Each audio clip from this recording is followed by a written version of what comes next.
ایک اور بات پیدا ہو جاتی ہے۔ مثلا جس وقت یہ شوق پیدا ہوتا ہے تو بعض لوگ بجائے اس کے محنت کریں وہ دوسرے کام شروع کر دیتے ہیں، جیسے وہ ہر وقت سما سنتے رہتے ہیں۔ سما تو خیر ہماری چیز ہے، لیکن اگر سوائے اس کے کہ ہم کچھ اور نہ کریں ہر وقت صرف قوالی سنتے رہیں تو یہ شوق کم ہو جاتا ہے اور یہ عادت پڑ جاتی ہے، سمجھو ایک لت ہو جاتی ہے، کیونکہ اس نے محنت سے شوق کو بڑھایا نہیں، اس کو پالا نہیں، تو اس طریقے سے مدھم پڑ جاتا ہے، وہ عادت پڑ جاتی ہے، وہ صرف عادی ہو جاتا ہے، وہ سمجھتا ہے کہ مجھے ابھی تک شوق ہے لیکن حقیقت میں وہ عادت ہے، وہ شوق عادت میں تبدیل ہو جاتا ہے۔ اسی طرح بعض لوگ ایسے ہوتے ہیں کہ ہر وقت کتابیں پڑھتے رہتے ہیں، ان کا سارا وقت کتابوں میں ہی گزرتا ہے، وہ سمجھتے ہیں کہ یہ بھی ایک شوق ہے، یعنی شوق کا اظہار ہے، لیکن حقیقت تو یہ ہے کہ یہ محنت کا کام نہیں ہے، یہ تو ایک تفریح کا کام ہے۔ کتابیں پڑھنا جو ہے اس کو محنت نہیں کہا جا سکتا۔ انسان دوسری محنتیں نہ کرے، صرف کتابیں ہی پڑھتا رہے تو سمجھو کہ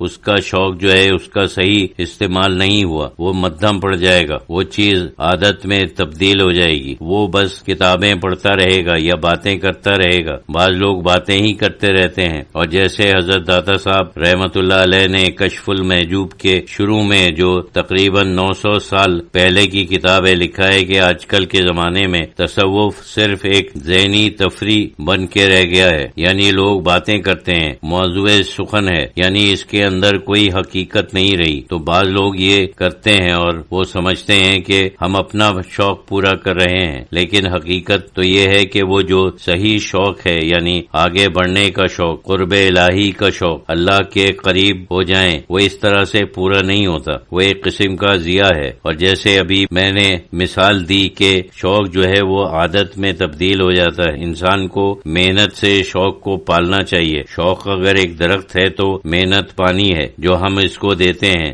عنایت الہی ہے، اگر دھوپ ہے تو محنت اس کا پھل ہے۔ شوق سے محنت پیدا ہوتی ہے اور محنت سے شوق پیدا ہوتا ہے، پھر وہ سلسلہ جاری رہتا ہے اس وقت تک کہ انسان اس منزل تک پہنچ جائے جہاں تک وہ پہنچ سکتا ہے، کیونکہ ہر شخص کی ایک منزل ہے اور وہ مقدرات میں سے ہے، یہاں تک وہ پہنچ سکتا ہے وہ پہنچ جائے گا۔ اس دنیا میں تو منزلیں کچھ محدود ہیں، لیکن اس دنیا میں تو بہت زیادہ وسیع ہیں۔ بہت سے لوگ جو اس دنیا میں محنت کرتے رہتے ہیں اور ان کو اس دنیا میں کوئی پھل نہیں ملتا، یعنی ان کی محنت کے مطابق مشاہدات اور کیفیات نہیں ہوتی، جس وقت وہ اس دنیا سے نکل جائیں گے تو یہ سارے قیود دور ہو جائیں گے، پھر ایک دم سے ان کی منزل بڑھ جائے گی، اللہ کا قرب حاصل ہو جائے گا۔ لیکن بہرحال اس دنیا میں بھی مدارج ہوتے ہیں، بیان کیا گیا ہے کہ وہاں 7 جنتیں ہیں، جنت الفردوس سب سے اونچی جنت ہے، تو وہ مدارج ہیں، وہاں بھی آگے بڑھنے کا عمل جاری رہتا ہے۔ انسان کا اصل مقصد اللہ کا قرب ہے، بلکہ اللہ کا وصال بھی کہہ سکتے ہیں، یعنی اللہ تک پہنچ جانا، اور اللہ تک پہنچنے کے بعد معرفت جو ہوتی ہے اس کا صلہ ہے، اس کا پھل ہے۔ حاضرین میں سے ایک صاحب نے دریافت کیا کہ محنت سے آپ کی مراد تزکیہ نفس ہے؟ حضرت شہید اللہ فریدی رحمۃ اللہ علیہ نے فرمایا کہ تزکیہ نفس بھی ہے اور تصفیہ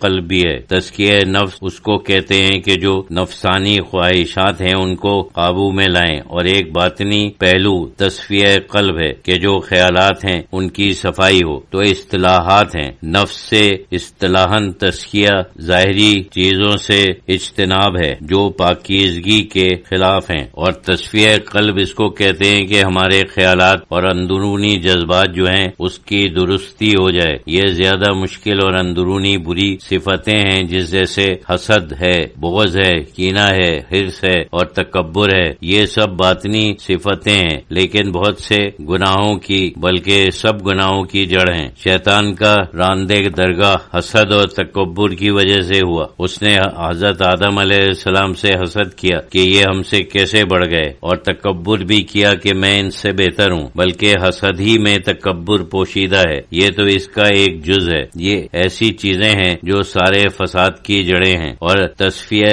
قلب اس کو کہتے ہیں کہ یہ دونوں چیزیں ہیں، ان کو ایک باطنی عمل ہوتا ہے جس سے ہم اپنے نفس سے لڑتے ہیں، اور ظاہری اعمال بھی ہوتے ہیں، وہ بھی اس سلسلے میں مددگار ہیں۔ ایک صاحب نے کہا فرض کریں کوئی خواہش پیدا ہوئی جسے ہم نے روک دیا، بظاہر وہ رک گئی لیکن ہمارے اندر سے تو نہیں گئی۔ حضرت شہید اللہ فریدی رحمت اللہ علیہ نے فرمایا کہ اصل میں ذکر الہی اور رجوع اللہ سے یہ کامیابی ہوتی ہے۔